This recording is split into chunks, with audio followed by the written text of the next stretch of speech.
দুন এক্সপ্রেসে চেপে হাওড়া থেকে প্রায় 33 ঘন্টায় হরিদ্বারে যাত্রা করে। ভাবছি বাইরে গিয়ে কলাটা নিয়ে আসবো, জানি একটু বেশি রিস্ক হয়ে যাচ্ছে, স্টেশন থেকেও আরো বাইরে যেতে হচ্ছে কলা নেওয়ার জন্য। এরকম রিস্ক আগে কখনো নিইনি, অনেকটাই বাইরে এটা।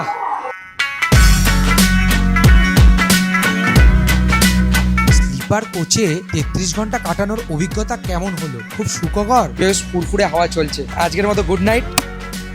নাকি প্রচন্ডই বেদনাদায়ক? 15 কিলোমিটার রাস্তা 1 ঘন্টা টাইম নিয়ে রাখা মানে কোনো মানে হয় না। আর জলের প্রচন্ড কষ্ট হচ্ছে এখানে, লোকজন জলের জন্য মানে হাকুপাকু করছে।